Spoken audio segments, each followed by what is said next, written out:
আসসালামু আলাইকুম। বাইরে অনেক সুন্দর ওয়েদার, অনেক সুন্দর বৃষ্টি পড়ছে। তো এক কাপ চা খেতে খেতে আমি বৃষ্টিটাকে উপভোগ করলাম। তো বৃষ্টি মানেই হচ্ছে খিচুড়ি। তো আমার কাছে ফোনে আবদার আসলো যে খিচুড়ি রান্না করতে হবে। তো আমি কাল ক্ষেপণ না করে চুলায় চলে গেলাম। গরুর মাংসগুলোকে আমি ছোট ছোট টুকরা করে কেটে নিলাম। কষানোর জন্য হচ্ছে গুঁড়া মশলা দিয়ে নিব।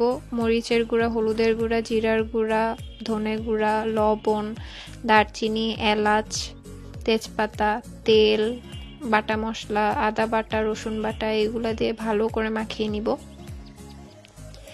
তো এগুলা দিয়ে মাখানোর সময় আমার মনে পড়লো যে হচ্ছে আমি পেঁয়াজ কুচি দিতে ভুলে গেছি। এটা কি কোনো কথা? এ পর্যায়ে আমি পেঁয়াজ কুচি দিয়ে আবারও হচ্ছে মাখিয়ে দিব।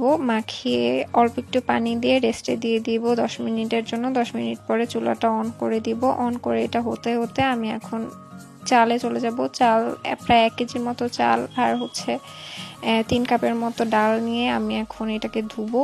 ধোয়ার পরে আবারও হচ্ছে চলে যাব মাংসের কাছে। তো কতটুক হয়েছে আমি নেড়ে চেড়ে দিব। নেড়ে চেড়ে এই পর্যায়ে হচ্ছে আমি মরিচ দিয়ে দিব, গোটা মরিচ, যাতে ফ্লেভারটা সুন্দর আসে। তো নেড়ে চেড়ে আবারও আমি ঢেকে দিব, রান্না হতে দিব আর কি। A few moments later.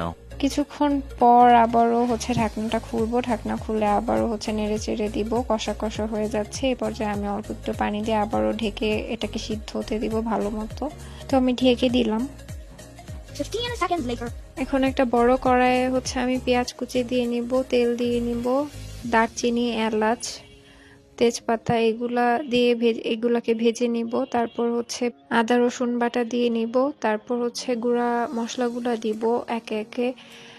মরিচ গুঁড়া, হলুদ গুঁড়া, লবণ, জিরা গুঁড়া, ধনে গুঁড়া আর হচ্ছে পানি দিয়ে মশলাটাকে ভালো করে কষিয়ে নিব।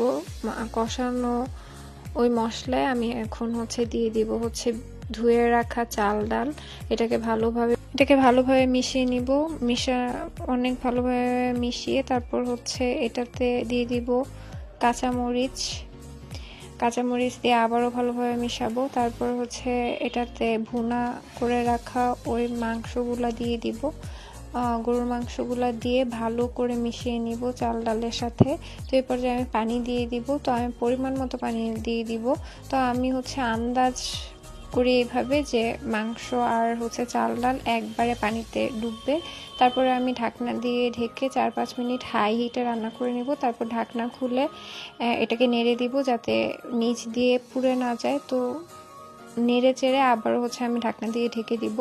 মিডিয়াম হিটে হচ্ছে আমি রান্না করব আরও 2-3 মিনিট। তারপর আবার এসে হচ্ছে এটাকে আবার নেড়ে চেড়ে দিব। তো এটা প্রায় হয়ে গেছে। 3-4 মিনিট দমে রেখে আমি এটাকে নামিয়ে হচ্ছে পরিবেশন করব। তো খিচুড়িটা অনেক ঝরঝরে হয়েছে, মাংসগুলাও ভালো মতো সিদ্ধ হয়েছে। তো এটাকে হচ্ছে শসা, পেঁয়াজ আর মরিচ দিয়ে পরিবেশন করলাম। তো অনেক মজা হয়েছে, মাংসগুলাও ঠিকমতো সিদ্ধ হয়েছে, পোলাওটাও ঝরঝরে হয়েছে। তো এইভাবেই হচ্ছে কেটে গেল আমার একটা বৃষ্টির দিন, সঙ্গে গরুর মাংসের খিচুড়ি। তো আপনারাও বাসায় ট্রাই করতে পারেন।